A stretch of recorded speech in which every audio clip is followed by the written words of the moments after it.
My name is Juliette Haegglund, and my former husband and I had this beautiful love story. We met when I was on vacation in Southeast Asia. He lived in Southeast Asia at the time. I lived in South America, and so I met him while I was on vacation. And he was different from anybody that I had ever dated, and I fell pretty hard. And we had a wonderful time together. We traveled the world and did a lot of amazing things together. Somewhere about 3 years into our relationship, the cracks began to appear. We had a series of breakups and makeups and breakups and makeups. And then about 14 years after we met, I found that those cracks just got bigger and bigger and bigger until they turned into caverns, which pretty much engulfed me, right? That's what happens when you start to get these caverns. And so I realized that I needed to make a change. And one of those breakups in particular was a very difficult one because I was abandoned when I was pregnant with our son. I was abandoned for 6 months. And so I had become this person that I did not recognize. And I realized that nothing was going to change. And the only way I could move forward was to make a change. And so I filed for divorce. Despite, all of the hurt I had gone through, I just wanted to put the past behind me. And so I thought, I would try to make this as positive and quick a process as possible. But my former husband had other ideas. He did not want the divorce. And so he was determined to hurt me as much as he could. And one of the many things he did was he filed for custody of our 4-year-old son at the time. So nothing really prepared me for how difficult and devastating that the whole divorce process was going to be. I was in a very bad place.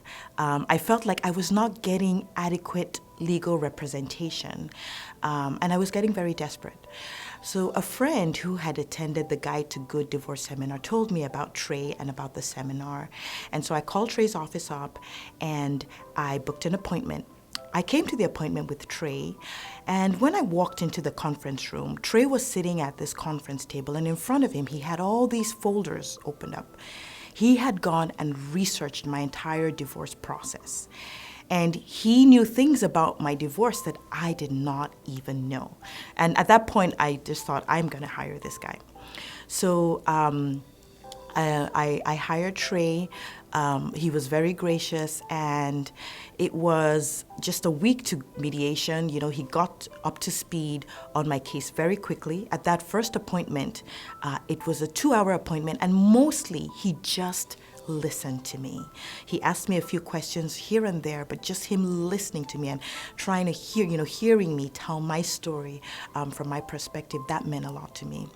So then I also attended the Guide to Good Divorce seminar, and I got a lot of really great information about the legal process, which is a very, very complex process, and then also information about divorce financial planning, which I had absolutely no idea about. And so this, made a very big difference for me through my journey and the process of getting divorced.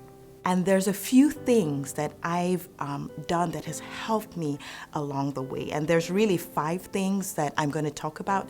And the interesting thing is, as I started thinking through some of the things that have helped me through my divorce process, I found that those things actually tied really well with the 5 keys in the Guide to Good Divorce. So that was really, really interesting that I had attended the seminar, and subconsciously I was working through some of the things that I'd learned in the seminar in my life without realizing it. So I'll start with those 5 things. The first thing is be gentle with yourself. Be kind with yourself. Divorce is a very traumatic process, and you really are doing the best you can. You have to just, do what you need to do to get yourself through the situation that you're in. So as I was going through the divorce process, I read a lot of books. Some of them were great, some of them were not so good. And whenever I found quotes from those books that I liked, I would scribble them down on sticky notes and put them on my mirror. And as I stood there in the morning brushing my teeth, I would read and repeat those mantras to myself, and those would help me get through the day. I mean, it got to a point where I had so many of those sticky notes that I could barely see myself in the mirror.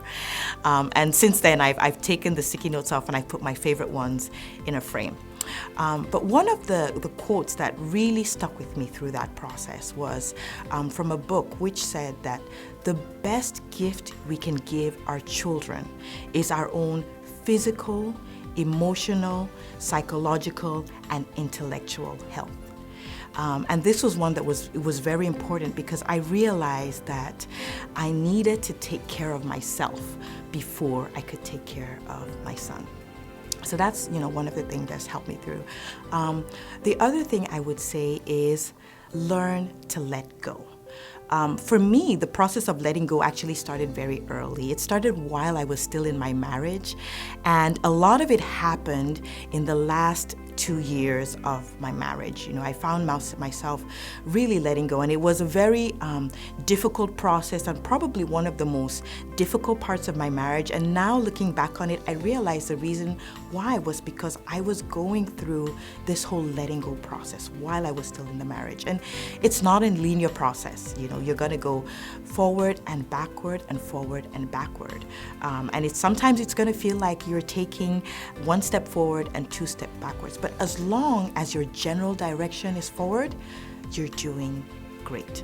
And whatever it is you need to do to help you let go, you do those things. Some of the other things I did was just getting a closer relationship with my family.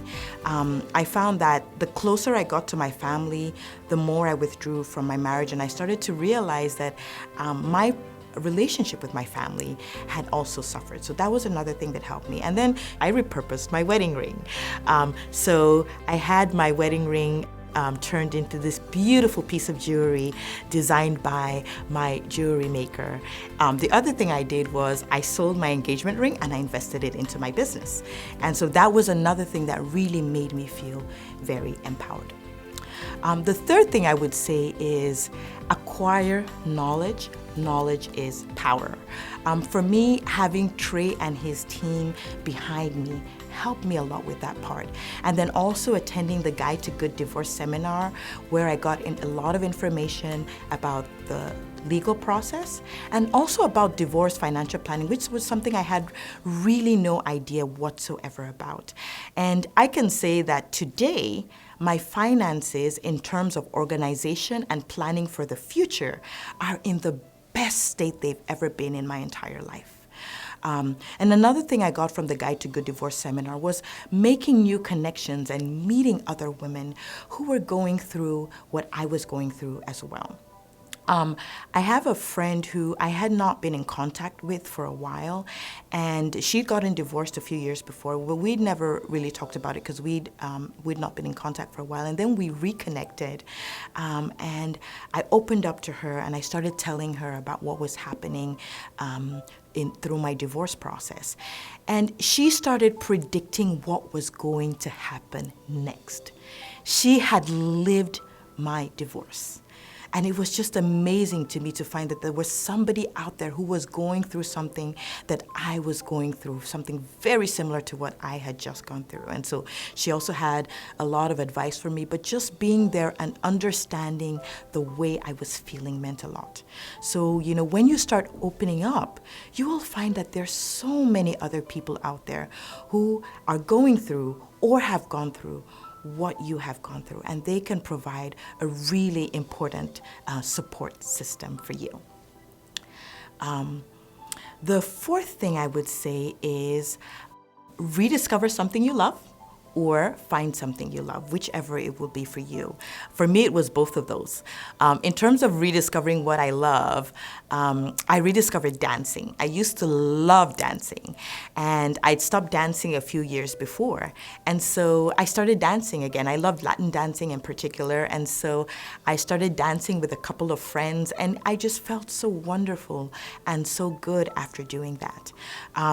The other thing I started doing again, which I had stopped doing, also really used to enjoy kickboxing and body combat, and I'd stopped doing that as well. And so I started doing those things again. And I found, in addition to that physical exercise really helping me physically and mentally, some of the kickboxing and body combat I was doing also was helping me from a self-defense standpoint, and just feeling better about being able to defend myself, because I'd gotten to a point where I was beginning to feel threatened. In terms of finding something you love, out of the ashes of my marriage, I rediscovered my love and my passion for food, and I started a parallel career as a chef, a cookbook author, and a food photographer. And today I've published 9 cookbooks. I'm going to be publishing my 10th cookbook this year.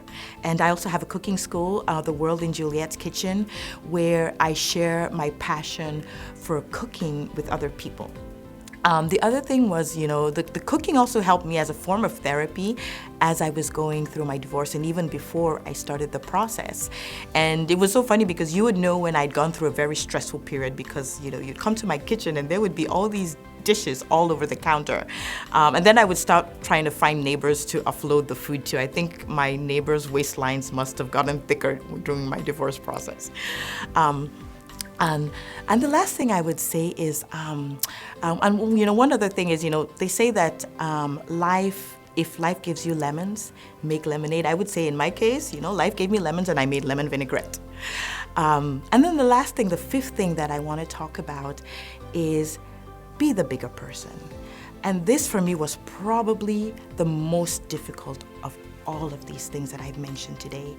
How can you be the bigger person with someone who has hurt you deeply and continues to hurt you deeply? It's very, very hard. But what I found was that it took me so much more energy to hate than it did to love. There's a saying from Mother Teresa that goes, if you want to love, you need to learn to forgive. And that's something that I am trying to practice in my life. Like I said earlier, it's not a linear process. It's going to be back and forth and back and forth. But as long as your general direction is forward, you're doing great. And so I'm moving forward, and I've left a love gone wrong, and I'm now living a life I love.